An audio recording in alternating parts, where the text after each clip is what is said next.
Yo, yo, yo, welcome back to another episode of Assassin 4. I'm joined by my peoples. First of all, what's good with my boy Corey, aka Cino? What's good with you, man? What's going on with y'all? What's up? What's up? And then we got D Esquire, Dave, the doctor. What's good with you, man? Not much chilling, man. What's good with y'all? And then, of course, we got the biggest goddamn plug in Charlotte, man, my boy T Hatch, man. What's good with you, bro? What's good, y'all? And of course, it's your boy Dre from PG. For those that celebrated, I hope y'all had a good happy Halloween. It definitely got spooky for me this weekend when it came to football. But before we can get into that, man, we got a lot of stuff to cover. But first, fresh off the press, man, we got our first look at what the community is trying to see as the college football playoff standings. You see, we got Ohio State as the number one overall seed, followed by Indiana, Texas A&M, and then Alabama. And then, as you can see the rest. We got Memphis, Georgia, Oregon, Texas Tech, Virginia, Ole Miss, Notre Dame, and BYU to kind of finish off the first installment of college football playoffs. Things could change in the future as we get further into the conference play. As some teams drop and some teams might be able to maneuver in, depending on if they can reach their conference championship game or not. But I mean, I guess off the first look, what are y'all thoughts off of these first college football rankings? First off, I appreciate the rule change. Well, the changes as far as the Mm-hmm. conference leaders, the conference champions, or who may be the conference champions. Because like last year we had like Boise State as like a 4 seed and a 3 seed, and Arizona State as a 4, when really they were like a 10 or 11.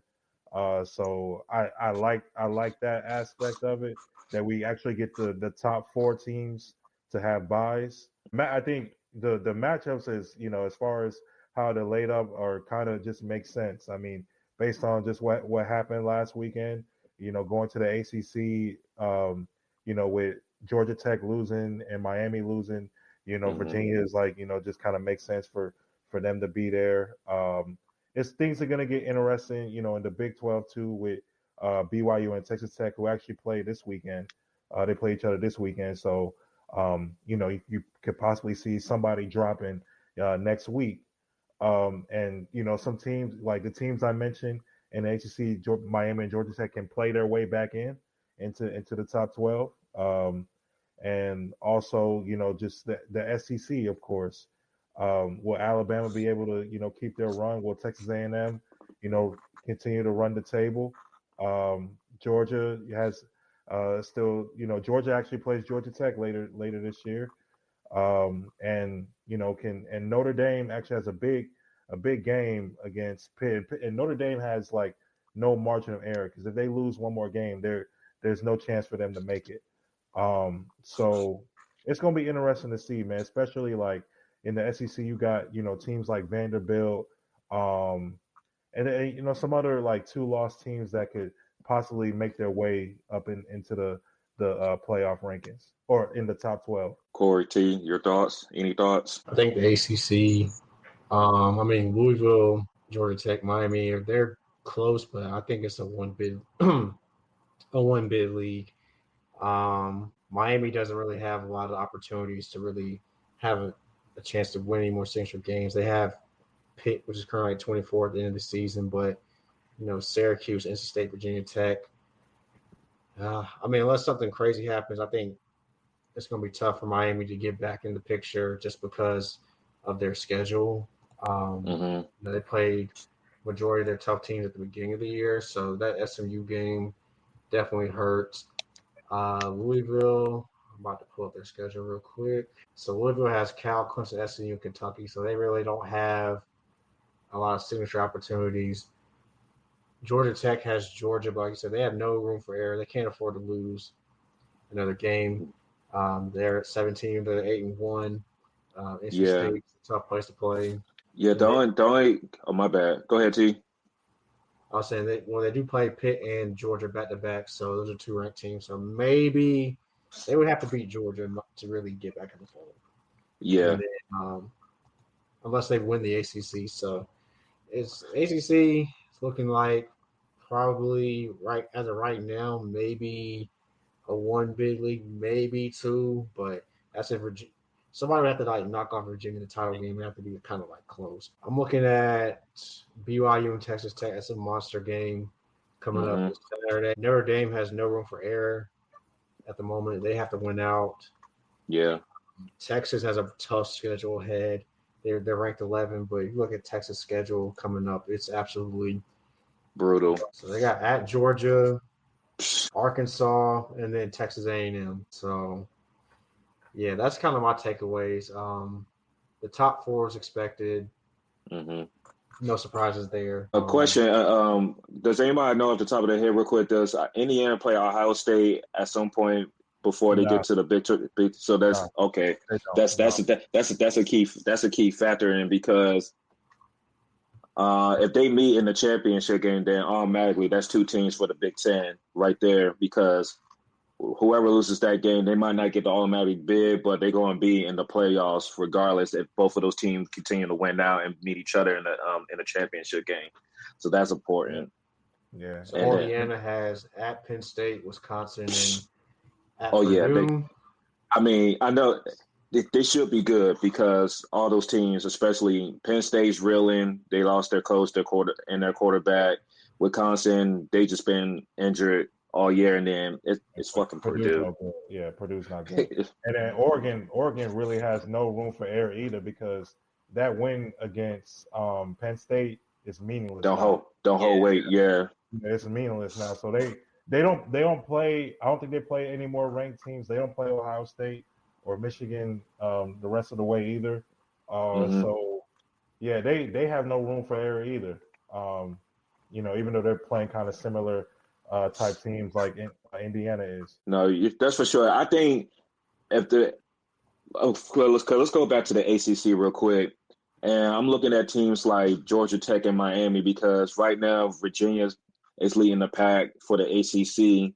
But right now Georgia Tech only has one ACC loss. So if they can win out in the ACC and at least get to the conference championship game, they're going to have to win that game. But at least if they can get to the conference championship game, they still have some hope in the season because I don't know how it's going to play out against Georgia. They played Georgia tough the past couple of seasons, wasn't able to. Yeah, and it's at their crib. It's at their crib or anything like that. But yeah, so that's going to be Georgia Tech. Definitely going to be interested to see how they finish the season. For Miami, they actually. Unfortunately, we're just not in the driver's seat no more. We need a few teams in front of us to lose. We need Louisville to lose games. We need Virginia to lose games. We need Georgia Tech to probably lose a couple games too. And I mean, this is what happens when you don't handle business. So now you're gonna have to make sure y'all went out, but then also expect other teams in front of y'all to lose. So I mean, it's still a lot of football left. My only concern is, like I tweeted a couple of weeks ago, Miami just doesn't seem like they have that same intensity or that same poise like they did in the beginning of the season. I feel like after the Florida State game, they just lost that spark. Like they think everything's supposed to be easy going forward. And I understand when you play your toughest part of your schedule early on in the season, but it's still a long season and you still have games to be played and you shouldn't be taking anybody lightly, especially in the ACC. T talked about it like last episode, a couple episodes ago. Like, just because you have the talent don't mean that you're automatically going to win in the ACC. Like, there's coaching going on in the ACC, so you have to be prepared for anything. And the way teams are scheming up and the way how NAL is done, it's not like you're going to be overwhelmingly favored, especially what we saw these last couple of years. It's pretty much been like a more balanced landscape than we're used to when it comes to college, especially when they added more teams into the mix. So, like all these teams that we saw, maybe outside Ohio State, like a lot of these teams can be had at any point. So we're just going to have to see how Miami fares and see how Cristobal can really get this team back on track. They should really – like this game against Syracuse will really tell me how this Miami team is going to really feel about this season because this is a team that pretty much derailed y'all chance of making the playoffs last year.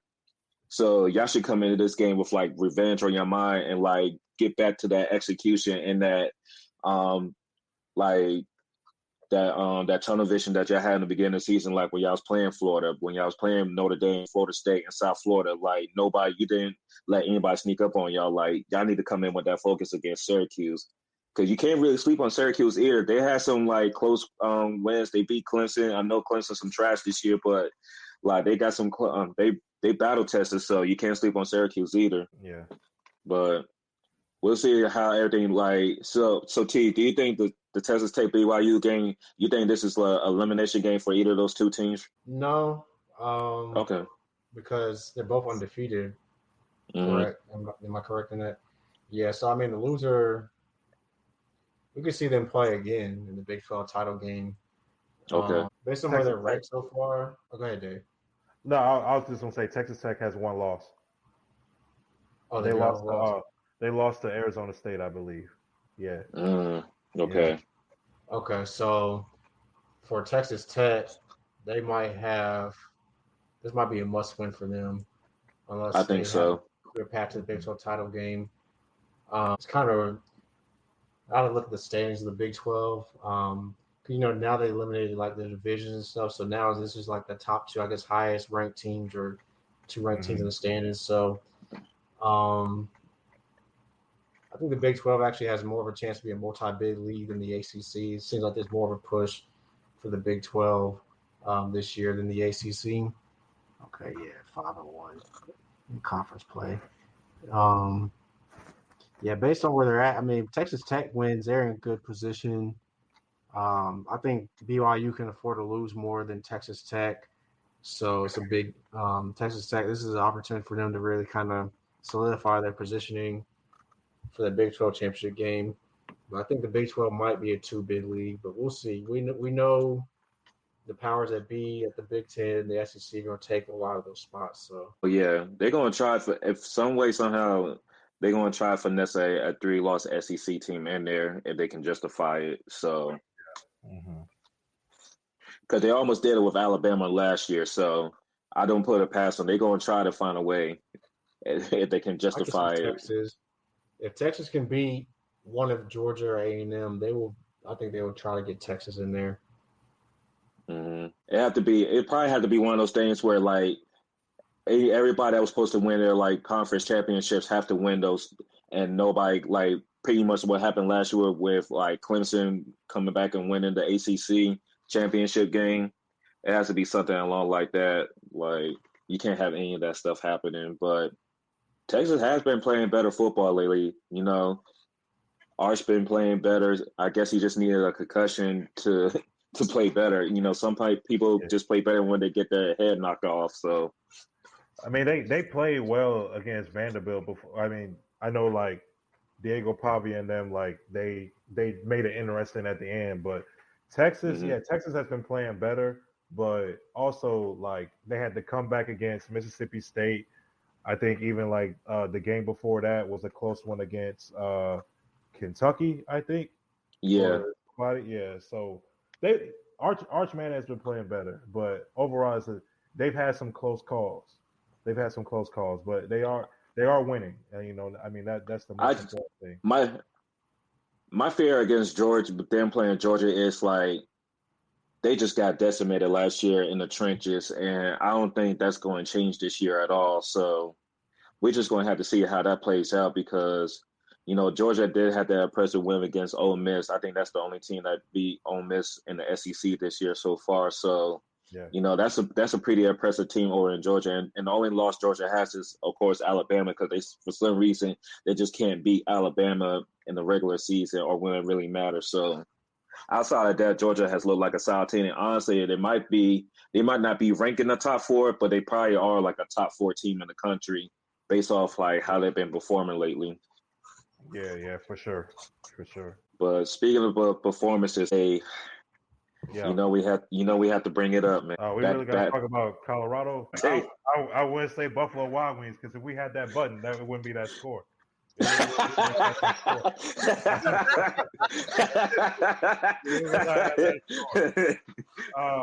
I don't know, man. I mean, like on homecoming too, you do that. I don't know. Like Shador pulled up too. Like, man, I don't know, man. Like, I stand by what I said.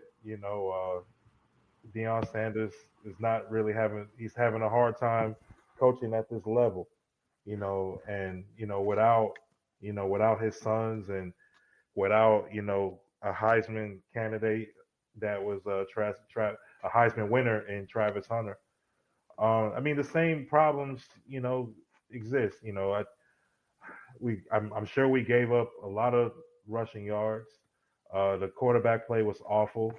I mean, we finally put in the freshman Julian Lewis. Yeah, He I threw a mean, yeah, touchdown pass. he's Yeah, going. He start. They made a QB change. He's going to start next game. it's about time. It should have happened like about 2 or 3 weeks ago. I mean, a blind man could see that our former QB1 was not it, but yeah, I mean, I'm happy for him because I felt like going into the season, I thought he had a good chance of even being QB1 to begin the season, but it's been time to start fresh. But the problems with Colorado still exist. I mean, I think we had like 9 penalties in the first half against Arizona or something like something crazy, and then we ended up having the game with ended up finishing the game with 14 penalties. So some of I mean the thing some of the same problems still exist. Yeah, we'll be better on offense, and I thought some players like Amarion Miller, for example, would break out Mhm, a little more, but I think he's averaged maybe like 2 or 3 catches a game. mhm, Yeah, mhm. so he hasn't broken out like I thought he would. But yeah, I mean, like it's whatever at this point. We're 3-6.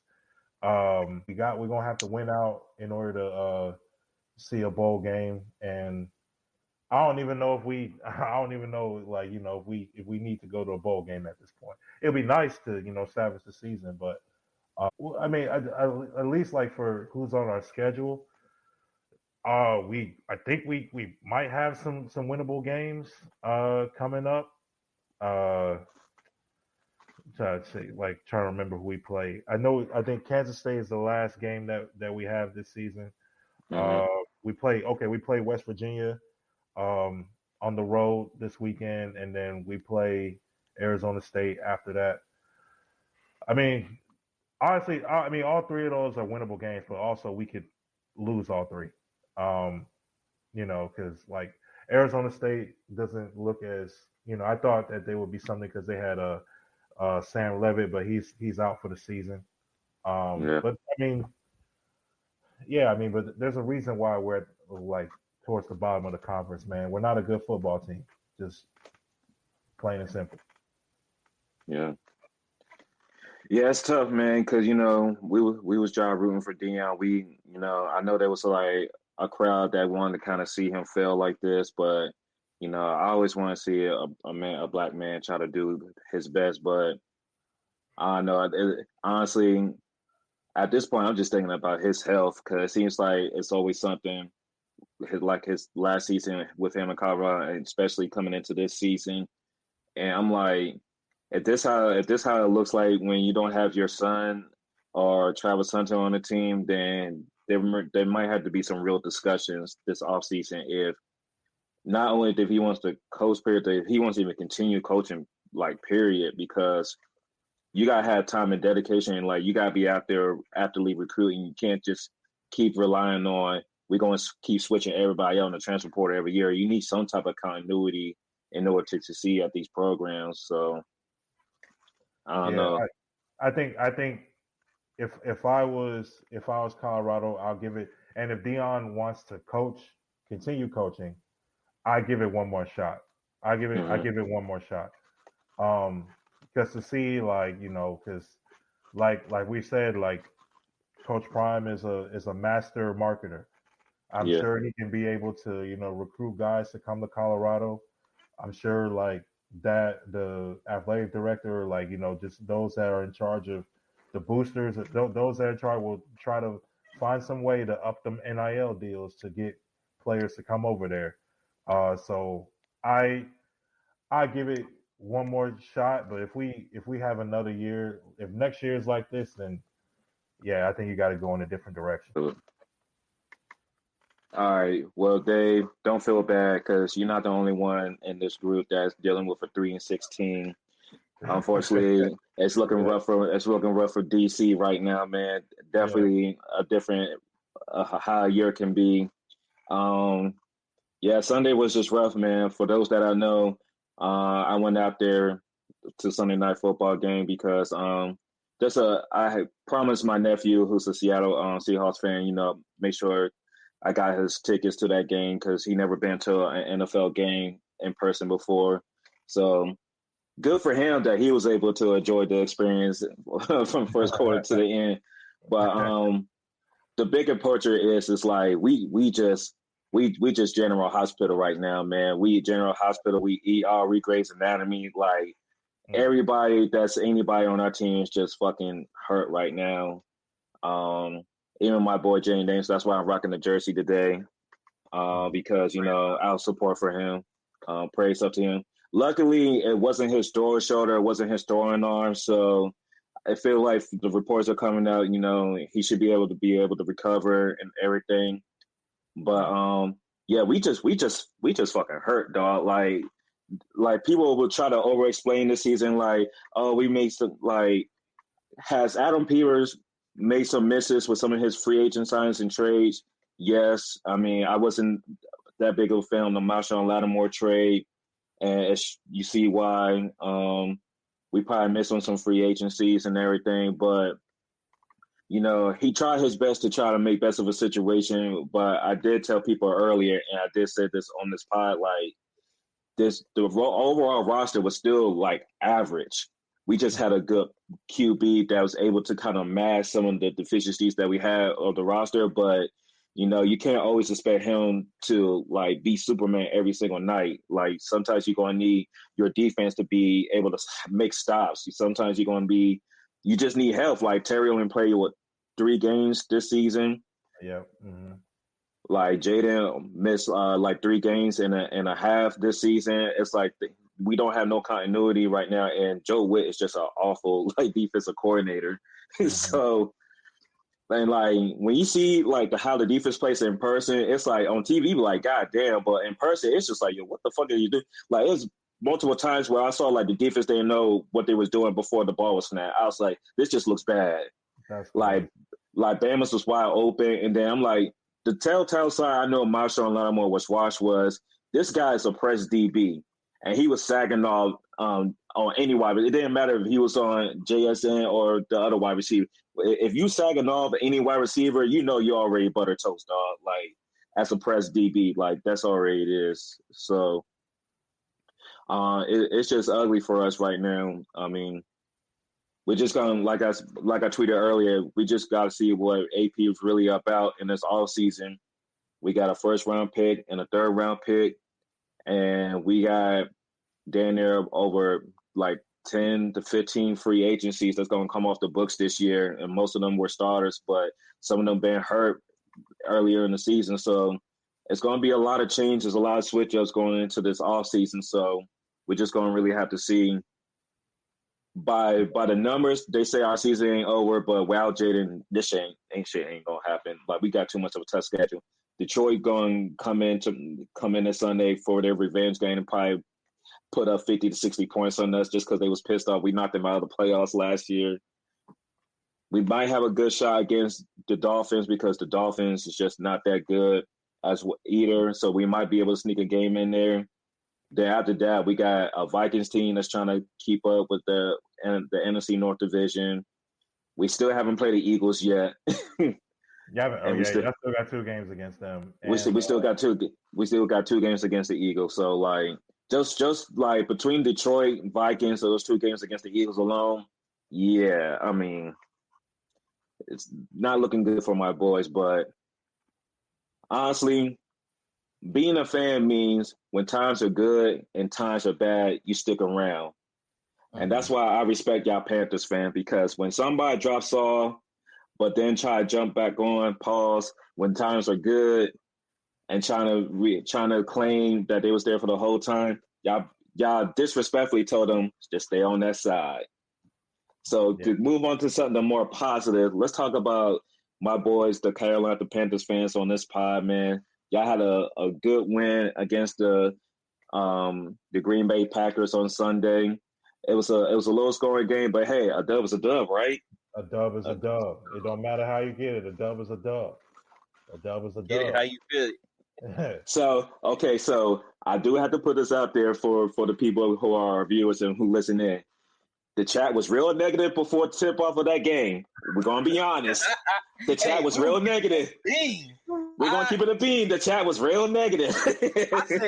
I said we're not gonna lose by 2 scores. We're gonna lose by 10. I was like, it's not gonna be a blowout like how they saying. Yeah. I would have won money if I would have took the under though. I would have won. Corey said, don't bet the spread. Don't bet the spread. Yeah, I looked at it, I was like, yeah, I'm not even touching that game. I'm not even putting I have no idea. Yeah. I don't bet on that. I bet on the first 2 games and look how that happened. I blame myself.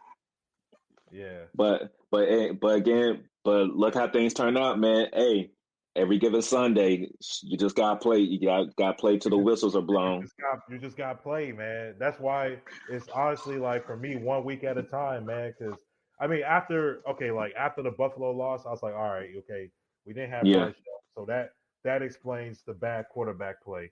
Or well, nothing really explained that, but we didn't have Bryce Young. We had Bryce Young, we would have been more competitive in that game. And then like you're just thinking about, okay, we're down 2 offensive linemen, and we got some injuries on defense, I think. So like, all right, we came in thinking like, all right, how are we gonna be able to block Micah Parsons? How are we gonna be able to block Gary and Quay Walker? How are we gonna be able to block these guys? And then you got McKinney. I think that's the DB's name, one of the corners, right, for Green Bay. Right, yeah. So we're like, all right, okay.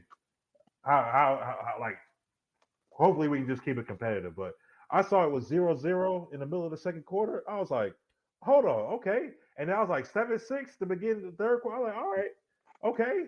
But then when Green Bay missed that field goal to start the third quarter, I was like, all right, let's go ahead and capitalize on this joint. So I was like, all right, man. So no, it was definitely a good win. I'm glad that missed extra point didn't come back to really bite us for real. Because I was like, man, like, what if Packers go down and score? Because I knew like their offense was gonna get going at some point. I knew it was gonna get going. Hey, Dave, as far as I'm concerned, the only team that extra points really affect is the Atlanta Falcons. So God bless. Yeah, fuck them, but real Speaking shit. of But the NFC South, is my favorite. It's the most wonderful time of the year. It's my favorite time of the year. It's player hater week. I love this shit. I love this game because motherfuck the Saints. Fuck the New Orleans Saints as a football team, a staff, and as a motherfucking crew. And if you're a fan of the New Orleans Saints, then fuck you too. You too. Woo! Yeah. I'll let y'all know that right now. Yeah. And they trading away all their players. Oh my God! We a fire sale on the motherfuckers, boy. I cannot wait. And we always go back to this, and I'm gonna stand up to it. What happened to those 12 wins from 2 years ago? What happened to those 12 wins? Corey, your people's lied to me, man. They lied to me, man. I was lied to. I don't like being lied to. Hey, man.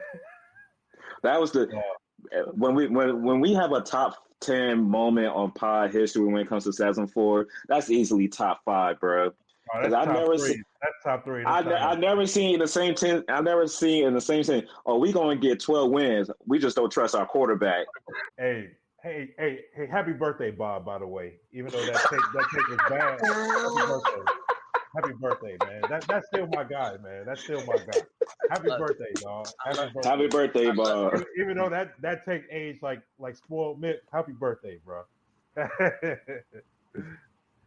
But we need a dub.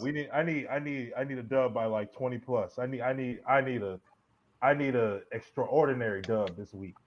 Need an extraordinary dub. I need everybody to be on point. I need everybody to. They up after that. Y'all ain't Hey man, y'all should have fired y'all coach when y'all had the opportunity. Hey, look, we on the New Orleans, man. We on the New Orleans. Yeah, I can hate watch. I can hate watch Atlanta next week. Y'all know I got some stuff for their coach. Oh shit! Here we go. Yeah, we like Green Bay, we suckered them and baited them to playing the game that we wanted to play. Yep. We've seen Green Bay, like they look amazing. They look like the best team in the NFC. Then they lose to Cleveland and tie with Dallas. And then when they fumbled their first possession, and seeing the way we kind of like controlled time possession, I knew we were going to bait them into playing that type of low scoring game. You kind of saw them pressing a little bit. Like Jordan Love made some spectacular throws. He also made some bonehead throws, and that's the thing about Jordan Love. If you can bait him into playing, get that offense to getting frustrated, they're going to take some chances that they don't need to take. Yeah. So we kind of controlled the game to how we wanted to play. Like I said, we baited them into playing the type of game we wanted to play. And Rico did what he did. So overall, great win. I fully expect to get to 6-4, beat New Orleans on Sunday because we're going to need some momentum on the back end because we still have some tough games down the stretch. Give me 1 second. We got and looking at the playoff standings, it's a lot of like teams like close to each other in the standings too. So like a 1-2 game losing streak can really mess things, or a 1-2 game winning streak can really trigger some things in the playoff race. So we have Atlanta in 2 weeks, and for some reason, it's like we always split with Atlanta. Like we beat them at home, we go down there and lay an egg, and vice versa. So, that Atlanta game will tell me a lot. And then we go to San Francisco on the Monday night, 24th, and then we have the Rams right after that. So that's a tough back-to-back. Then we get New Orleans again after our bye week. Should be a dub. And then we have a tough stretch. And we have Tampa, Seattle, and at Tampa at the end of the year. So, some games, but we also have some tough stretches as well. So I'm kind of glad we didn't draw the NFC West this year. I mean, the NFC North ain't no joke either, but I'm glad we only had to play Seattle this year, not the whole extent of that division, because even with all the injuries to the 49ers, like they still in this hunt, like, which is crazy to me. Yeah. And I got to give credit to Mike Shanahan because he is a good coach. He just fumbles a lot when it's money time, especially in these Super Bowls. Like, but you could tell like he's a great coach because he just has a QB friendly system where if you can just make good reads, I don't know what the fuck happened. Well, we know what the fuck happened with Trey Lance. He just was never that damn good, and they fumble. That's all. That's all it was. I'm not saying that in a disrespectful way, but that's really all that you need. That's all. If you got a strong 2 reads, your 2 reads, then your check down. That's all you need. If your 2 reads not there, get to your check down. That's all you need for that offense. Like, we're talking about a system that got Jimmy Garoppolo paid, it got Brock Purdy paid. Like, this is if you need to get paid, try to find your way to San Francisco, even as a backup. Like, and Mac Jones is thriving in that offense, bro. Exactly. Like, it's crazy. Another QB, they could have just drafted off rip, and things could have been done differently for that organization. Man, we could spend another 30 minutes on that topic alone. Because the thing with Kyle Shanahan, like what gets him is that it's this uncontrolled aggression when it comes to the offense. Because like he'll maybe like pass too much instead of like he need to control the clock and run. Like he wants that "I told you so" moment that don't need to be there. Like, I'm gonna have my QB win the Super Bowl MVP where it doesn't have to be like, don't make the same mistake Pete Carroll did with Russell Wilson, and that's why they lost to the Patriots. Like, just if your best player is Christian McCaffrey, get the goddamn ball to Christian McCaffrey, bro. Like, it shouldn't be that hard. Like, that's a bad white boy right there. Nah, that's how it runs, man. Runs the football. The NFC stacked, man. Like, Philadelphia right now is the 1, Tampa's the 2, Seattle's atop the West right now. Then you have Green Bay, and then you have the Rams, 49ers, Lions are your 7 seed, and the Bears are 5-3, right there as well. And then we're right there at 5-4, and then Minnesota's at 500. So you got 10 teams right now that can legit make the playoffs in the NFC. So the NFC is going to be tough. Like you said, these games that the games that we're supposed to win, we have to win, and then we're going to have to probably split versus Tampa, and then maybe beat one of those NFC West teams to get in the wild cards because it's so much competition. Like the North and the West is tough. But look at the AFC. Colts, they took an L versus the Steelers. New England's your 2 seed, Denver's your 3 seed. Do any of us think that any one of those top 3 teams are really going to come out of the AFC, or is it really going to be Buffalo, Kansas City? Might in the mix, because right now Kansas City wouldn't be out of the playoffs at the moment because Jacksonville has the head-to-head versus Kansas City. So, yeah, what do you guys think? I say this: if Kansas City finds their way to the playoffs, it don't matter what the seed is. If they could just find their way to the playoffs, they're probably the most dangerous team in the playoffs. They just gotta get there. They just gotta get there. But they do that upcoming game against the Colts in a couple of weeks. They definitely need to win that game. And I don't think they played Denver yet, right? 'Cause I know they already got lost to the Chargers. They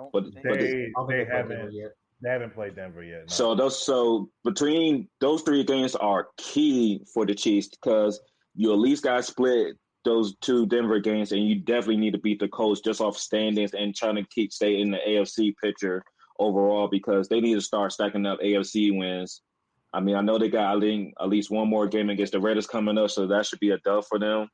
But, I just feel like Kansas City gets into the playoffs, they should be good because, I don't know, it's just like, okay, it's starting to look like the Buffalo Bills, they can beat Patrick Mahomes and them in the regular season and get over them in the stand. But we see them with home field advantage, we see them without it. We seen the lead because of that whole Hamlin situation that they gifted the Bills home field over the Bengals because the Bengals blew them out, and they do so much to help the Bills, but the Bills don't do anything with it.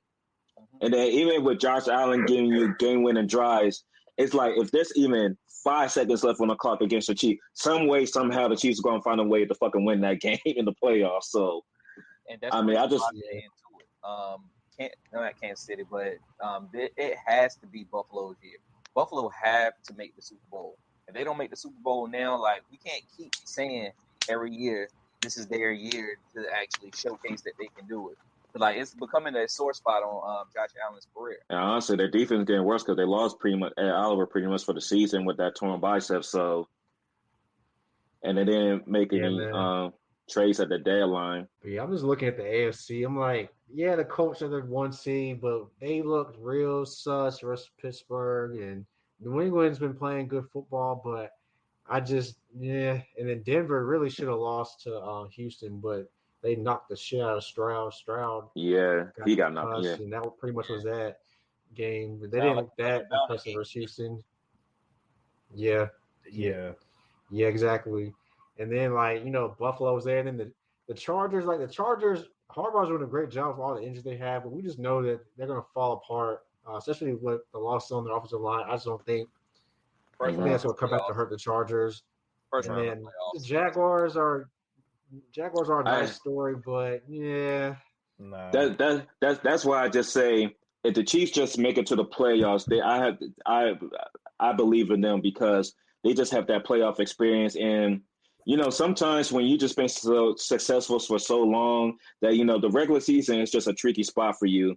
Like they've been to top of the AAC, except for that 1 year Buffalo Bills were the 1 seed, and that still didn't matter. They cakewalked the Buffalo Bills and still made it to a Super Bowl. So, I think Kansas City knows, especially the way Patrick Mahomes has been playing this year. This probably been the best he played. He's been looking the past couple of seasons. I just think at this point in their mind, it's like if we can just get into the dance, we get into that bracket that they're not scared to go on the road because they had to do it before. I think a year or two ago that they had to play a couple games on the road in order to make it to the Super Bowl. So Patrick Mahomes and Kansas City has proven that they can take that route to get us. They don't always need to be an Arrowhead to win a playoff game. They won at Buffalo. They won at Baltimore. Mm-hmm. So they can definitely go on the road. Yeah. But since you brought up the Colts, I mean, I did mention we did have some crazy trades at this trade deadline. Who do you think made the more impactful trade? Sauce Gardner going to the Indianapolis Colts for 2 first-round picks, or Dallas, they got Quentin Williams for a player of the better of a 2027 first-round pick and some second-round picks involved. Yeah, I think as far as in the short term, I think the Colts made the biggest impact because they got a need like for right now. Mm-hmm. For where the Colts are, I think they're good enough to at least win one playoff game, even before like the trade for Sauce Gardner. I think, but does he make? Does he put them like in the Super Bowl conversation? Yeah, I guess so, but I don't. I just don't I see don't see it. like India. I don't see Indianapolis making it to the Super Bowl because like we were just talking about, if they end up, even if they end up with the number one seed or number two seed and have home field advantage in the divisional round or something like that, or even in the conference championship, and they have to play the Chiefs or the Bills, like, do you really trust them to win a game like that to get to the Super Bowl? I kind of don't see it. But they did. I still think that they made a bigger impact in the short term than Dallas did, because Dallas, yeah, you added somebody that can help your defense right away. You've added really two, like Logan Wilson and Quentin Williams, that can help your defense like right now, but Mm-hmm. it's kind of like too little, too late. Yeah. It's they're gonna help, but yeah, you I don't know if you can even still sneak into the wild card, because It's gonna be hard for Dallas because, like we talked about earlier, y'all have the tiebreaker over there, and so do the Bears. So that's two teams already that you kind of need to bottom out, and then you still got to play Detroit. You still got to play the Vikings. You still got another game against the Eagles. mm-hmm. So, and for what it's worth, yeah, you might help with the run game, and he might be. And Quentin Williams can't add pressure, but that passing defense is still that secondary is still tough. It's still like I promise y'all, it wasn't because I was upset or anything. It was just like, college basketball is on. I'm on lead pass and everything. I just assume the Dallas Cowboys can beat Arizona with a backup QB. Next thing you know, I'm looking at traffic in the chat like, yeah, Dallas about to lose this. I'm like, wait a minute, bro. And then I saw that the offense really only put up 10 points because 7 came off a block punt. I'm like, all right, man. And Like, and Marvin Harrison Jr. did something crazy to Deron Bland on that route. Did something filthy to him on that route. Stay with us. We'll be right back. Hey guys, we're taking a quick break in the episode to present an ad for Alpha Progression. If you're serious about building muscle and tired of the gimmicks, check out the Alpha Progression app. It's no BS, just science-backed training designed by real lifters and competitive bodybuilders. Alpha Progression has already been named the App of the Day by Apple twice, and it's the top-rated fitness app in Germany, now making waves worldwide. What sets this app apart? First, the intuitive workout logger. It's powerful enough for seasoned lifters, but simple enough for beginners to jump right in. Then there's the AI-powered plan generator. It customizes workouts from scratch based on your goals and equipment, with over 1,000 trillion input combinations. Quality-wise, this app has workout plans that measure up to the best personal trainers in the world. And it doesn't stop there. Their progression algorithm gives you exact weight and rep suggestions based on your performance, so you're always improving and never plateauing. And right now, we got a special deal for you guys. For you all as Assassin4 podcast listeners, get 20% off your first payment using this following link: alphaprogression.com/savsin4. That's alphaprogression.com/savsin4. SAVSIN4. Train smarter, grow stronger. Download the Alpha Progression app today. You know what's ugly when you got Lamb on the bench going like that's your teammate, bro. You gotta be, the cameras are always there, man. You gotta hide that reaction, son. Yeah, that joint was filthy, bro. Like, that's the football version of a crossover right there. Nah, it really is. Like, he made that man touch earth, man. That's sad. Yeah. Monday Night Football at that, man. You can't even say that. It was like one of those 1 o'clock slots you can only see on like NFL Red Zone. Wait until I can't say wait until ESPN on Mondays because shit, a lot of the country don't even got that shit no more. Won't nobody watching them NBA games that they had anyway. I mean, the Lakers play the Spurs tomorrow, so I might try to find. I'm probably go to a bar or something because I ain't got. Well, I think I got Hulu. So shit. I think I'm gonna make it work. But yeah, Disney, y'all fucking the money up, man. I'm gonna just let y'all know that right now, man.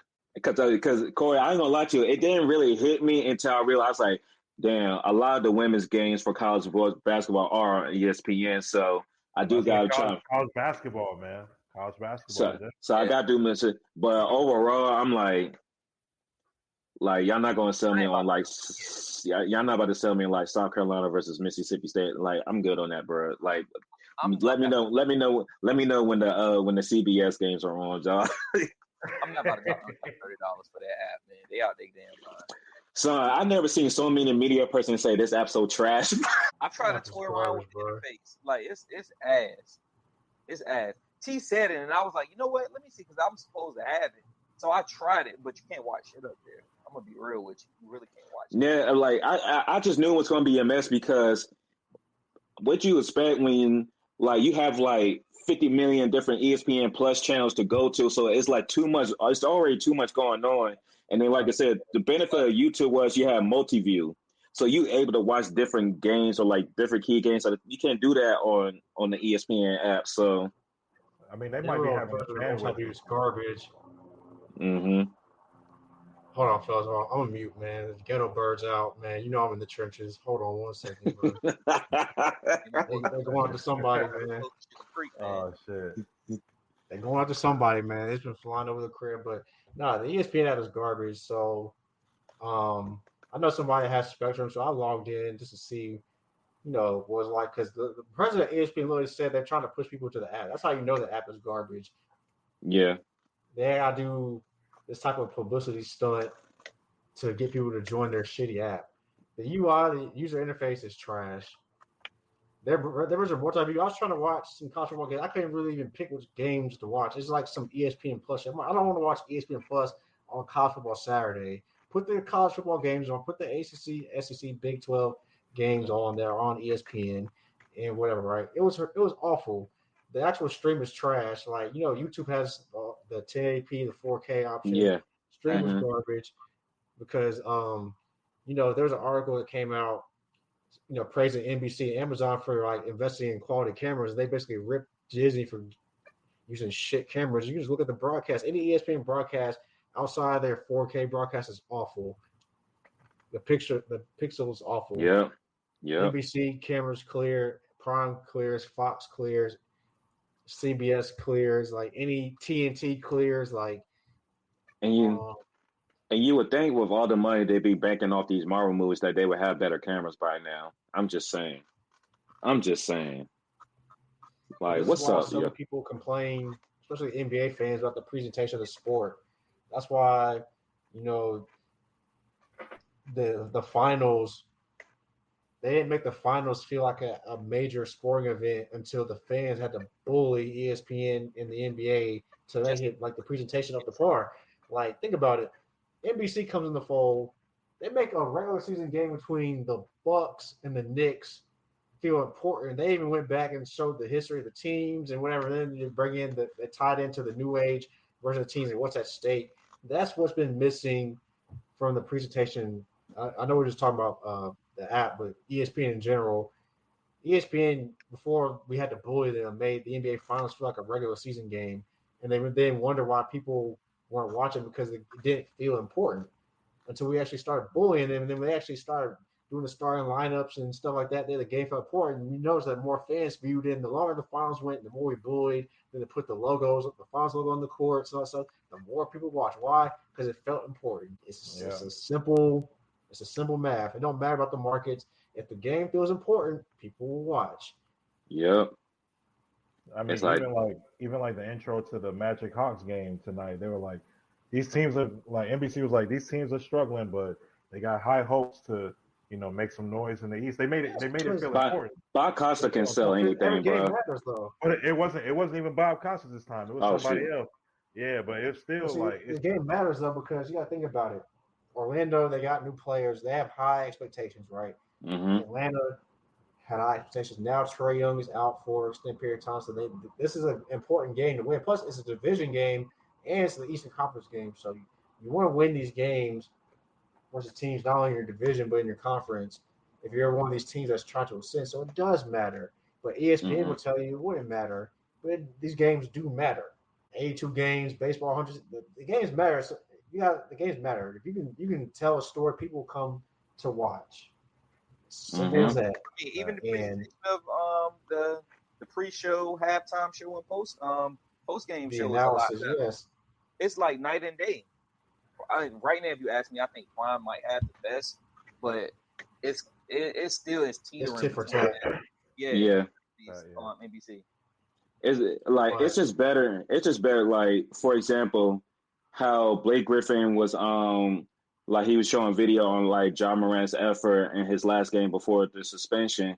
Like he really just like criticized. He just told like Ja Morant straight, it's like, you're the engine that makes this team go. It's like you can't have lackadaisical effort and expect your team to win. And we don't know what's going on behind the scenes with him in Memphis. He out there talking about he's lost his joy and everything like that. But like the way Blake Griffin just talked to Ja Morant as like a former basketball player. He didn't attack like, oh, your legacy is done. You didn't tear him down. What he was doing off the court. He didn't even bring up like his prior stuff before this season. Like he didn't bring all that. He just kept it into that one frame, that one instant right there. And then he gave his analysis on like what Ja needs to be doing going forward if he wants his team to be better. You don't get that for ESPN. If Kendrick Perkins had to call that game, he would use that as an opportunity to go back at Ja for what Ja said to him about how he made Ja who he is today, and Ja was like, you got me effed up, basically. And then Kendrick Wood just took it as like, see, Ja, see, like, we don't want that. We just want pure basketball analysis. Like, teach me something. What's if you're gonna be part of the media, do your fucking job and actually go down to Memphis and see what the fuck is going on and relay that to the fans that wants to know like what's going on with the Memphis Grizzlies. Just don't be going on for like a pissing contest or a tit for tat talking about why your ego hurt that these players don't like y'all. They don't like y'all because I wouldn't like you too if you spent 30 minutes of your time before a game just shitting on me for no reason. Speaking of media, especially. I'm going to give myself some credit real quick. Sorry not to cut you off. I'm going to give myself some credit. Because guess what? They had the season ticket paying for the Hornets. I pressed them about Brandon Miller. What's the timeline? And what happened? What do we get the next day? A timeline. I just want to give myself some credit. See, it's one thing to ask these questions on Twitter. It's another thing to go to a panel with the assistant general manager and the radio guy and really call them out about this because we need, I see Brandon Miller on the sideline, moving around, whatever, joking around. So, like, what's the timeline? So they said 2 weeks, cool. They evaluate in 2 weeks, we'll see from there. But speaking of storylines, because I'm, keeping up with some of these games tonight, I think the story of the season so far, outside of Wemby and Oklahoma City undefeated and stuff, watch out for the Philadelphia 76ers. We said that if Embiid can give you anything, this is a dangerous team. They're 5-1. Embiid's played 20 minutes so far, about halfway through the third quarter. He has 20 points in 19 minutes. His minutes have gone up a little bit each game from 20 to about 23 to 25-ish. And he looks good tonight. Jared McCain is back. Philadelphia they're beating the mess out of Chicago right now. Philadelphia is a dangerous team. We talk about talk about the East is down, but this is the one team that I think everybody can agree with. If they're healthy, especially Embiid, and we see Edge come play well, and Maxey Hoop, this is a very dangerous team. I think that was the thing because when we was having like our year-end wrap-up from after the finals, and we was talking about going to next year because we knew like the East was going to be beaten down. Like we see what's going on with the Pacers because they don't have Tyrese Halliburton, and now they got even more injuries on that side. We know Giannis, they traded away Dame. And so he really doesn't have like the extra running mate that he had, well, at least with like a Drew Holiday or a Chris Middleton. So we was to figure like the Bucks were going to be like the only team that we thought was going to be kind of consistent was the Knicks. And our only thing with Philadelphia is, are they going to be healthy? And we wasn't thinking about like Tyrese Maxey. We was thinking about what is Embiid going to give the Philadelphia Sixers and what's going to happen with Paul George. Because Paul George hasn't even come back yet. But like we've been saying in our chat, if it wasn't for that contract, Paul George would probably be getting traded by now. Because honestly, with Jared McCain coming back and you see what VJ's giving them as a rookie, honestly, I wouldn't try to mess up this chemistry that they got going right now. We're not. Paul George needs to just go in and accept that, I need to come off the bench.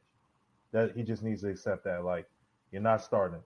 But I feel like he's going to be on that Bradley Beal shit. He's going to validate that the contract should make him a starter. I'm like, if you want to win your first ring, buddy, you need to make a sacrifice. Yeah.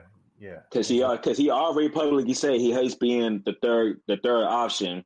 Well, motherfucker, you're the first option. You come off the bench then. So I'm about to say you can cook in the second rotation, or in the second string rotation, bro. People don't think like that, Dave. Honestly, they don't think. Kelly Oubre is a better fit right now for Philly than Paul George. Right. Yeah. Because Oubre is going to play his role. Paul George, he still needs a lot of isolation buckets, but you already got that with VJ. Well, not even really isolation bucket. I just like how they have to be at the top of the key, and they just had a lot of cutting action with VJ and Maxey. And since they got that speed and the athleticism, it's hard to keep up in front of them when they cut to the basket.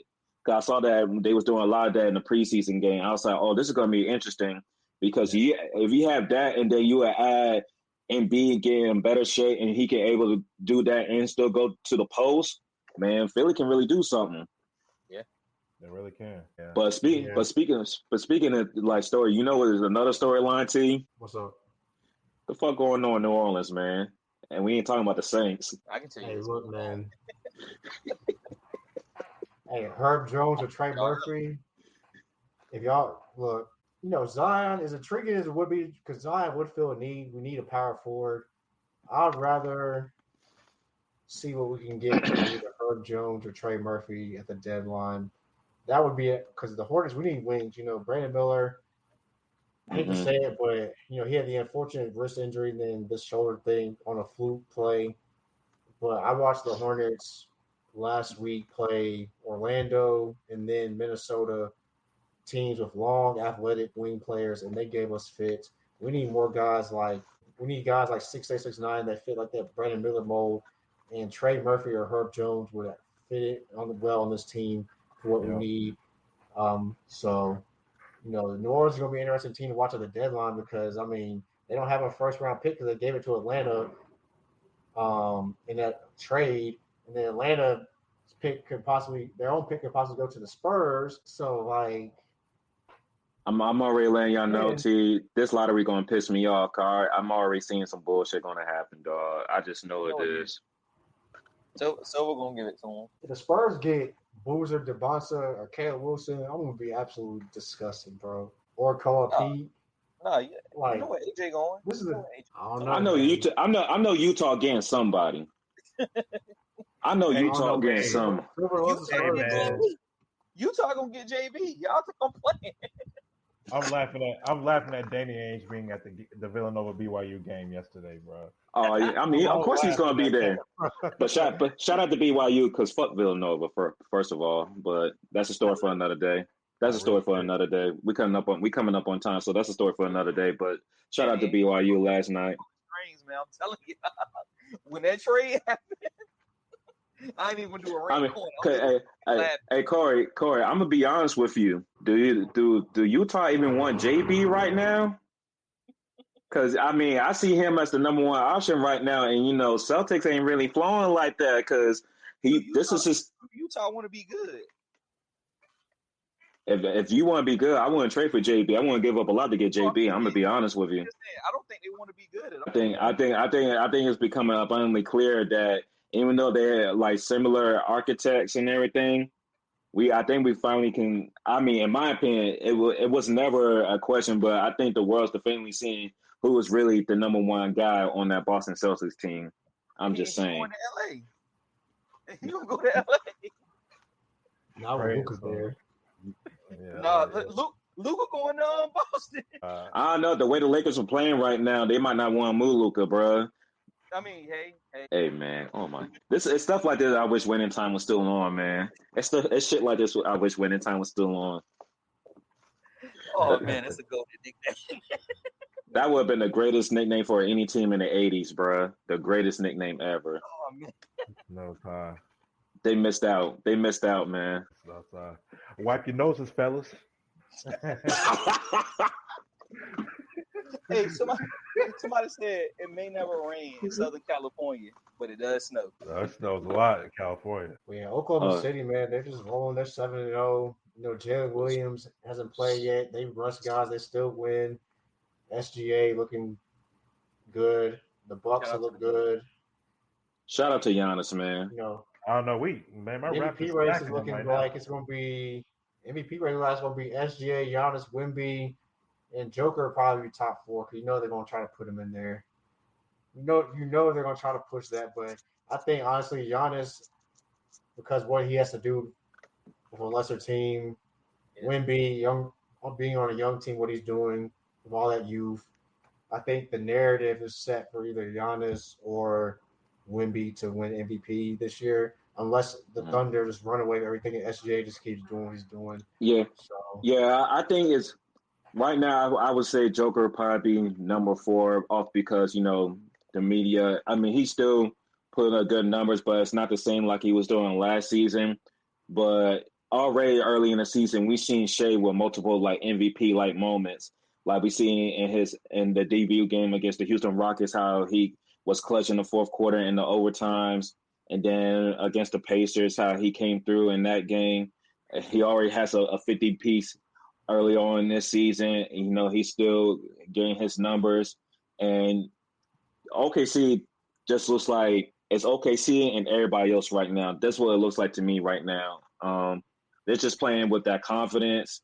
It kind of reminds me of like, I'm not saying they probably as talented, but you know how like when the Heat first got together, they came out struggling. They was like a 9-18, and then they lost the championship that year. But the following year, they won the championship, and they came out just like smoking everybody to start the year off. This is kind of like what OKC is doing right now. It's like they just have that confidence, like nobody can mess with them because they still have great defense, and they got good supporting cast around Shea, and then they're only going to get better when J. Doug gets back in the rotation. So, I mean, and of course, OKC has plethora of picks at their disposal. I ain't trying to be funny, man. Shout out our boy Vince, man. The Atlanta Magic coach are in the hot seat. It's about Jamal Mosley, ain't it, man? It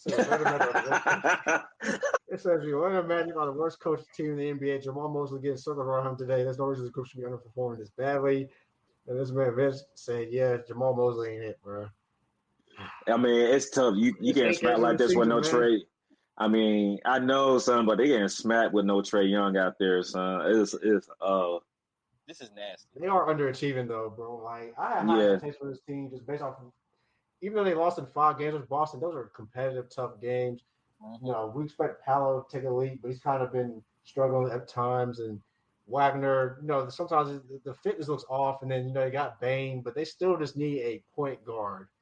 Jalen Suggs is straight, but he's more of like a 6-man guy. Jalen Suggs is kind of like that Caruso guard, in my opinion. He's like he kind of who it Suggs from. He kind of like Avery Bradley to me. Yeah, pretty much. Yeah. They like can he start? Yeah, but he's really going to be his most important attribute is going to be his defense, not like him running the offense and getting everybody set up. Is he a point guard? Yeah, he can pass and all that, but a team like Orlando, they need somebody like a Trae Young to like carry them over to the next level because Banchero still hasn't developed that consistent jump shot yet. And I know he's still young; he can still develop it, but that jump shot didn't take the leap that we was kind of hoping it would take coming into this season. Like he still needs a little bit more time to develop it. My prediction for the Magic, as far as like the lineups, is like move Suggs to be the 6-man, and then put somebody like Anthony Black or Trey or Tyus Jones as the point guard, as a starting point guard. I don't know why they don't do that. Yeah, man. I'm just confused because, in my opinion, they should have. Getting Bane was good. They should have went after Kobe White too. Today's NBA is much. You need guys that can score. You need guys that can play make. The more playmakers, the better. Right? We saw that with Oklahoma City. You got Shea. You got Jalen Williams. Caruso can make plays. Jay Mitchell can make plays. Aaron Wiggins can come in randomly and give you a 40 ball.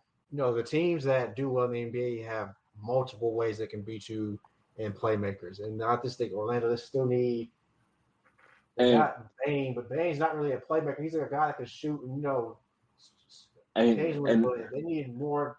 He's not dynamic to me. Like he's a good and player, but he's not dynamic. Is what I'm saying. you know what's crazy, T? Orlando really needs to do something because they gave up a lot to get Desmond Bain. Cool. A lot. That's a nasty trade. They gave up a lot. Like, well, I mean, it was like 3-4 first round picks just to get a Desmond Bain. Like, he's not even an all-star. That's when I knew the trade market was going to shits, bro. Like, Bama's that don't even got more than 2 or 3 all-stars are getting traded for 4 first-round picks. And I was like, go ahead, Corey. Question. Do y'all think Orlando should go and holler at San Antonio? For who? For Darren Fox. Yeah. Like, Return. because, you didn't with RC Buford. So, They can get some wings. but with Darren Fox, he still got like some good trade capital where it's like, because of his contract. Yeah. Yeah. You can get more. Like, if you're the Spurs, let's say things with Milwaukee go south, which I don't think they will because, Ryan Rollins has been a pleasant surprise, and then they have Cole Anthony, and they got more spacing around Giannis, and they got more athleticism with Miles Turner. But let's just say, for hypothetically speaking, things do go south. You can package Fox, Jeremy Sachin, and maybe even like a mix of, or even Devin Vassell for Giannis, right? Orlando, what's Orlando going to give? You're not going to give up Paolo. You're not going to give up Wagner. Yeah. Jonathan Isaac. You got to give it Jonathan Isaac and a boatload of players, in my opinion, to make that even somewhat make sense. I just like that. Fox ideal is actually what Orlando needs, but we actually think about what Orlando would have to offer. I don't know if the Spurs would go for, or it had to be a three-team deal. Like, and again, that's where that Desmond Bain trade hurts them because if you would gave that capital up for De'Aaron Fox, everything makes sense. It makes perfect sense. But you gave that up for Desmond Bain, and I don't know what he's averaging, but he was not what the Orlando Magic needed. So, like, they should just stay in pat. Because, I'm sorry, it's just common sense sometimes. It's like, if I'm giving up 4 first-round picks, you got to be a damn near star for that much capital. And it has to be a need. It has to be, like, a critical need. Like, you didn't need, like, another, like, wingman. Like, you didn't. And Bain is averaging 14.5 points so far this season. But that's the thing. Like they need, like, they could holler at somebody like De'Aaron Fox, but they don't have the capital for it because they spent it all on Desmond Bain. And like you said, the pressure's on now because you're looking at a team like Philly. They're load managing Embiid, and so far they're handling Embiid about as well as you can this year. So they're looking very strong, right? So that's a team that we thought that would be a play-in team that all of a sudden could be a top 3-4 team in the East that we thought Orlando could be, right? And then, like I said, Atlanta is struggling. Trae Young's out, and they're getting blowed out by Atlanta out, and then they just swung somebody around.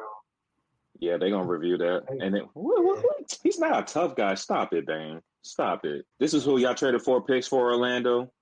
This the guy. Well, you can't get beat like this to a Hawks team, no Trae Young. I don't care for the games in Atlanta. But you know what? This Chargers L to Blue Flame. Wait, hold on. No, it's Tuesday. So guess where they was at last night on Monday night? Magic City. Yeah. It's the Magic City flu. It's the Magic City flu, Dave. Yeah. Lemon pepper Lou, man. Get some every time. Yeah. Get some every time, man. I mean, there's a lot more than lemon pepper in there, but that's a. Hey, man. Hey, man. We leave that for after the pod. Hey, how did Will Smith say it on that episode of Fresh Prince? Am I more obsessed with wings and breast than Colonel Sanders ever was? Hey. But definitely some early interesting discussions some teams going to have. And just some quick notes. Houston, after losing 2 straight on a 4-game winning streak, they beat the Mavs last night. Sengun looks like he's really, really stepping into his own. He really looked like another international star player in the making. Yippee. But I mean, I think once they put Okogie into the starting lineup and put Steven Adams on the bench, it kind of opened things a little bit up because Houston still don't have that traditional point guard, but the paint is not as clogged and the ball movement is a little bit better with Okogie because he can hit some like corner threes or open threes a little bit, so that definitely helped out. Denver, they winning some games, but we're not seeing the same. We kind of expected a little bit more out of like their new pieces like Cam Johnson, and the bench is still kind of like iffy at sometimes. But we know there was a lot of turnover, a lot of players switching teams, so it's going to be definitely an adjustment period this first couple of months of the season until you really get into that rhythm and people figure out like what their actual roles are going to be on these teams and stuff like that. But before we go off, any other like surprising things we're seeing out of the association? Yeah, I mean, I don't know. I mean, nothing too surprising. I mean, like I said, Philly being at the top of the East right now, probably be the surprise. Detroit's been solid. Miami's been playing. Well, I'll say Miami, not that they're 4-3, but it's how they're winning games and it's the pace they're playing with. I remember they were playing the Hornets last week, and I saw that they actually leading the NBA in pace. So that's just Spo adapting and doing what he has to do to win games. Hero's injured, so Spo's being Spo. Got him out of there. Cleveland's kind of looks whatever here and there at times, but out west, the West is a bloodbath. My surprise is Dallas at 2-5. I mean, what is going on, man? Clay hurt already, and this is why we all was like, what when they made the Luka trade?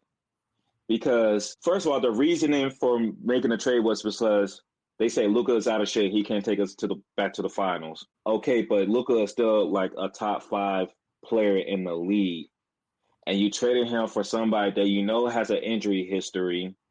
You didn't give really much in return when it comes to the guard position. So now that Kyrie is exactly, I said Austin Reeves should have been part of the trade. If for Luka Doncic, like he should have been part of the trade. So now this team that only has like D'Angelo Russell as your only point guard, and then you gotta wait until Kyrie Irving comes back. But when Kyrie comes back, is AD going to be healthy? Because AD already looked like he came in out of shape, in my honest opinion. He did look a little bit bigger. So I'm like, and to your point, T, Flag as a rookie, he's not like a point forward yet. Can he develop into one? Maybe, but that was never his game in high school. That was really never his game at Duke. You give him the ball off the wing and tell him to make a play or create and stuff like that, or he's a good slasher. He belongs at the 4, man. But that spot is already occupied. He's a 3.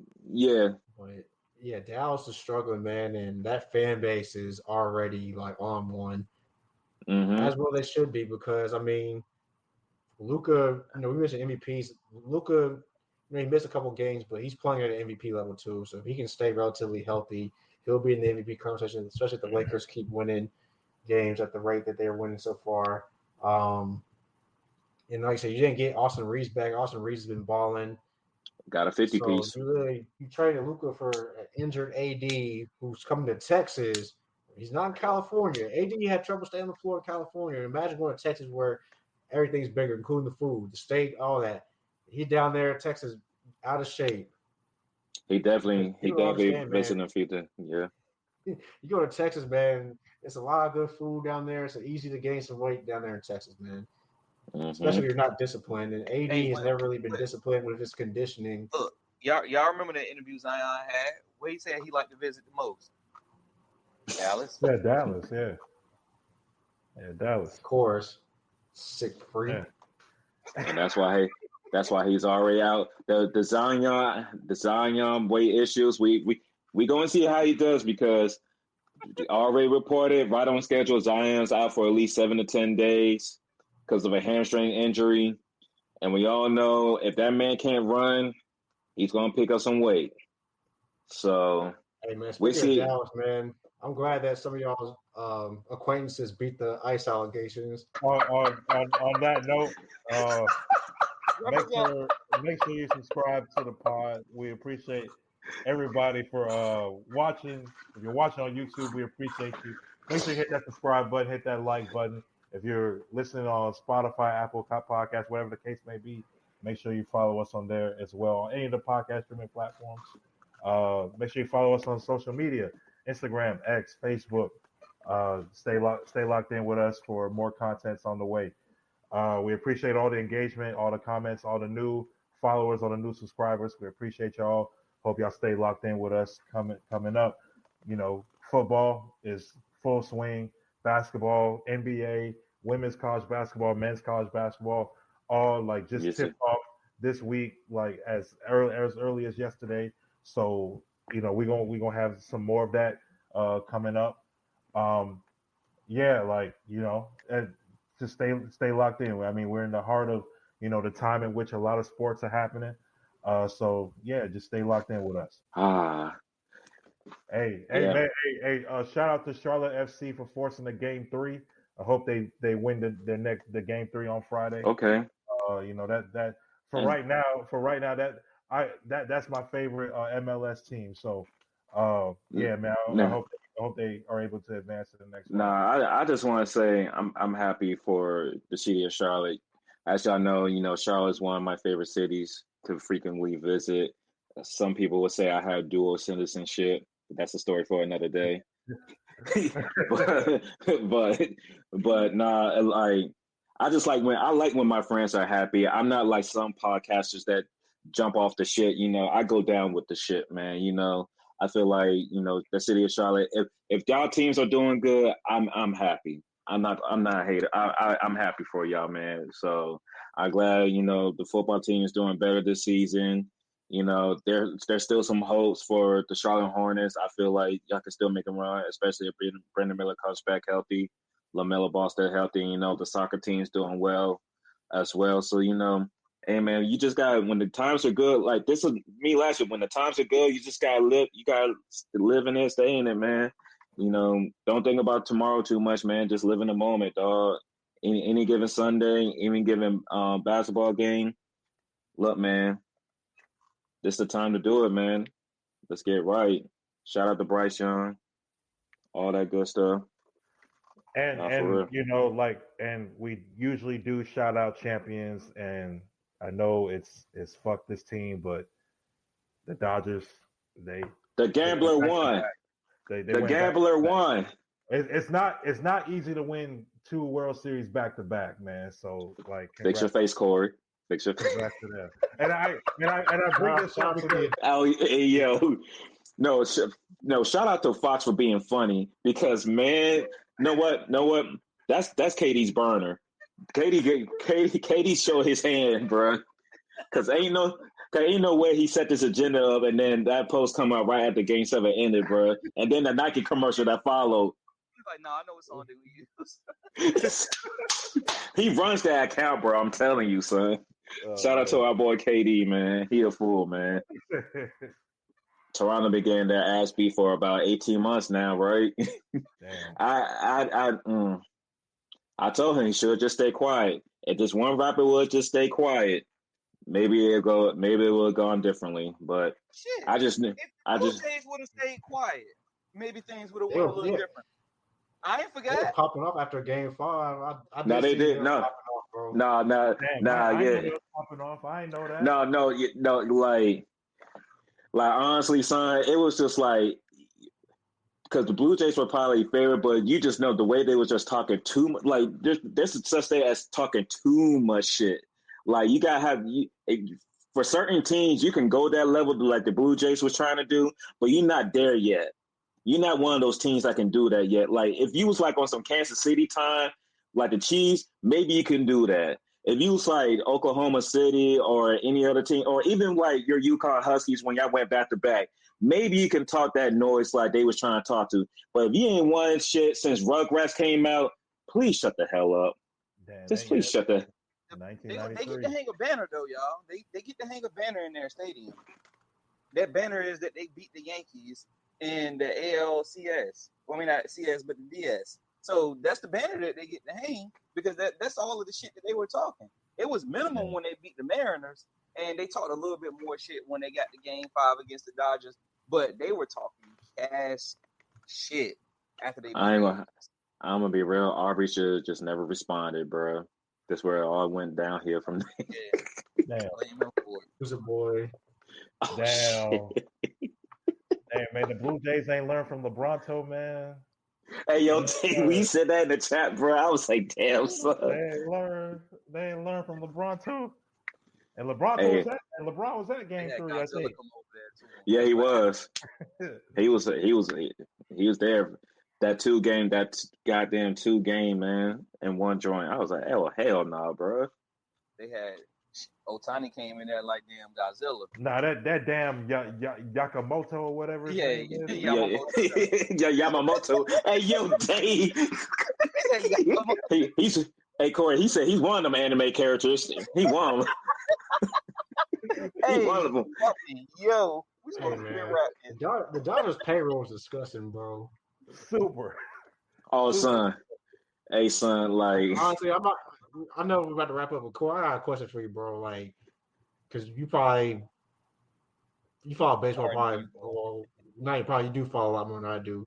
Is this good for baseball, man? Because I keep hearing they talk about possible lockout, and I think people are saying because the way the Dodgers are winning, this is probably going to push a possible lockout. I think 27 is when the CBA expires. Yeah. What do you think?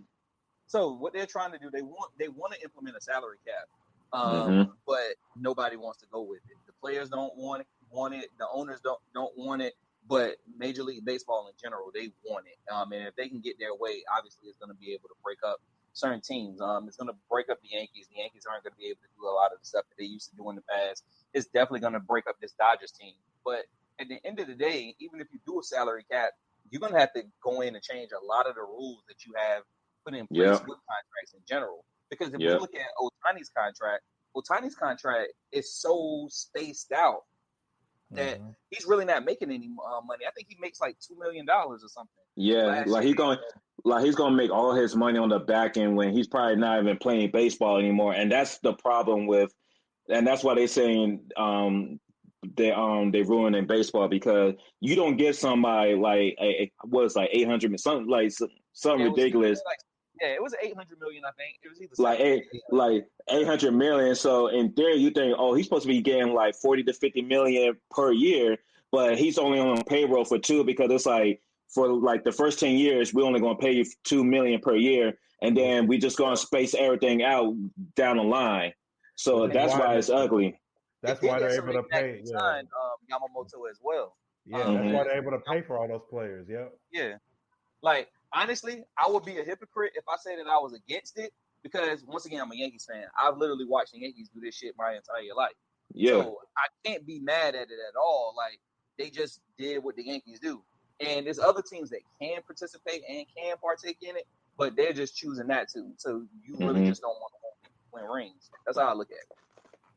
Yeah. I mean, I think like it's good in one way because the Dodgers are a recognizable brand, and it may, establish like a team that, is at the top of the food chain and for everybody else to aim at or whatever.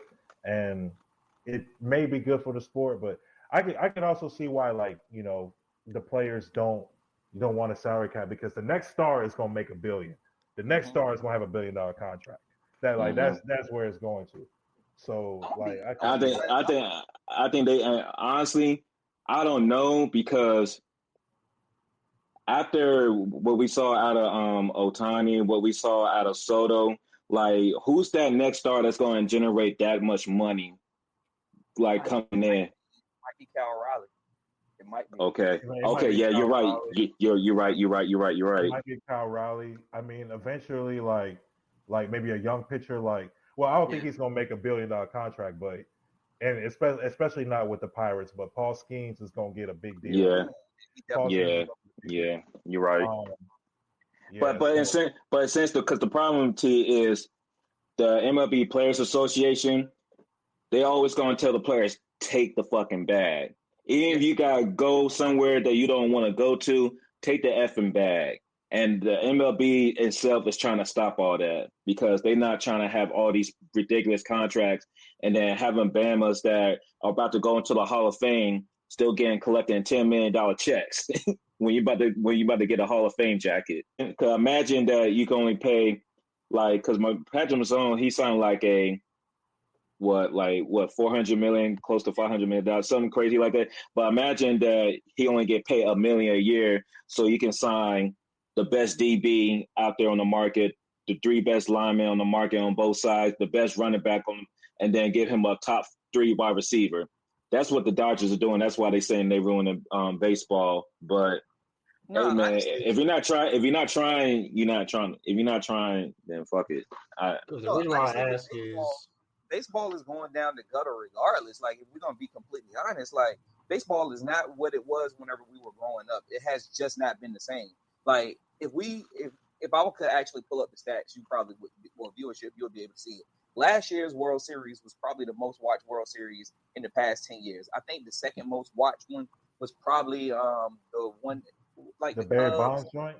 Oh no, the Cubs and the Corey. I was going to your point though. I can't speak for the whole thing, but Game 7 did a huge number. And honestly, the reason why I was asking the question because like you said, the Dodgers. We think of baseball, right? You think of the Yankees and the Dodgers, right? So we're talking about casuals. So you have the Dodgers and Yankees last year, which was good for the sport. You have the Dodgers in it this year, and you have that Toronto market involved in sports. So baseball actually has some momentum right now. So when you hear a lockout possible coming in another year or so, it's like it's the most baseball shit ever to have a lockout talk while they have all this momentum going that they haven't had in a long time. Like you said, you had the Yankees and Dodgers last year. We all knew was going to do numbers, and then you had the Dodgers this year, Toronto, and then the games were, especially game 3 and Game 7 were compelling. Game 3 was 18 innings, so that's why I'm just like, the fuck is going on? Like finally. Because once again, baseball has one of the worst commissioners in all of sports that's history. Exactly what I say. Because we give Adam Silver a lot of crap, but Rob Manfred is the worst commissioner across North American sports. He's the worst commissioner, worse than Adam Silver, believe it or not. Like, I mean, I know for a lot of slack, but he's still the second best commissioner. Wait, what are we talking about? Adam Silver, he's still the second best commissioner. Oh yeah. He just ain't David Stern. He ain't my goat. Yeah, exactly. He's not a real commissioner. Again, David Stern will be allowing none of this NFL shit to be rocking, but that's a story for another day. Because I know we're coming up on time, but T, that's what's basically going on, and like the contracts are going so OC, and how these contracts are being managed. Baseball trying to put a hard cap on that joint, but honestly, I think it's just too late for all that. You just gotta let shit be at this point. Yeah, gotcha. I mean, and there's been like enough parity. Like, I mean, we saw the Diamondbacks get to the World Series. Yeah, because even the Padres be giving Dodgers some smoke when even out the crazy payroll. Yeah, so like it ain't that bad. I mean, like Blue Jays, like you forced the game. You have a chance to end this in Game 6 or Game 7. Like you had a chance on your turf to end this. So, I mean, it can't be too bad. But but like the Dodgers got some play. I mean, eventually, like some players are gonna leave. Like Clayton Kershaw is. Yeah, he's retiring. So he's Freeman's gonna be out at some point. Mookie Betts is gonna be going somewhere else. Yeah. So again, at some point, all these teams people just have a generalization like these teams are going to be together for like 10 years and win 10 championships back to back to back. If y'all didn't learn one thing from the Heat and Golden State, it don't happen like that. Unfortunately, like the Lakers are still the last team to three-peat, and that was in the early 2000s. The last team to three-peat. So it's hard to do, folks. It just is. And honestly, baseball is a harder game to do that in because the pace of the game is just so slow. And the season's so long, bro. Like you could be hot throughout the regular season, and the playoffs you just hit a dud, man. Like I've seen it with the Yankees so many times. Like they'll start off so hot, but no sooner as August sets in, September sets in, they start cooling off. Like you see that with a lot of teams. Mm-hmm. Yeah. But yeah, man. Sure, we actually got some good baseball talk in. That's what's up. Yes, sir. Oh shit! I mean, fuck it. While we here, hey T, how you feel about this whole Tank Davis situation? Real quick. Oh I didn't man. want to see that. I didn't want to see that sideshow in the first place. The clear No, money but grab. I just feel bad. I just feel bad for the other people in the car. Like Alicia Bumgarner supposed to fight. yeah, So as much shit as we give Jake Paul, I will say Jake Paul does a lot for the women's women boxing. Gives them boxing. a platform. Gives them a platform and does a lot of promotion for the women. So I can't take that away from him. But that was a circus that I don't want to see. Tank, stop. Go ahead and get the rematch going. But you don't want those problems, bro. I don't know. I honestly don't know where Gervonta Davis goes from here, but I would love to see him fight Roach. But we know that's not going to happen, and we know he's not going to step up and fight Haney or Shakur. So at this point, like, what good is Gervonta Davis to the sport? You know, he's a great draw, but we want to see him fight whatever. And then also, I think the 22nd of November we do have some big cards coming up. David Benavidez is fighting Yarde. Haney's Okay. fighting. So there's still some good fights at the end of the year coming up real soon in the next couple weeks. So I will definitely be talking about that as we get closer to them. So. All right, bet. Well, shoot, but yeah, we appreciate y'all. If y'all made it this far into the episode, you know, sometimes we just be rapping, but I promise y'all it's all in good fun, and we do try to give y'all some good information and some good laugh in between. But look, man, as Dave said, subscribe to the pod. We everywhere on this joint. We on Twitter. We on Facebook, YouTube, Spotify, all that good shit. As always, man, leave some comments out there. You trying if we said something that you don't like and you want to dispute it, man, come on the pod. We ain't scared of no fucking body, man. Bring your ass up here, bro. Hey, if you got something to say it, man. We ain't ducking no smoke over here, bro. When things are bad, we keep going, bro. We ain't some other people's podcast that decide they want to retire and shit and try to come back like they think they're MJ with 45 on it. Nah, like my boy say, what we tell him, Corey? He good over here. Y'all stay over there. Stay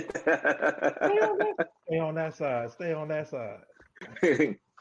And with that, man, shout out to my boy Cino. Shout out to my guy D, Dr. Esquire Day.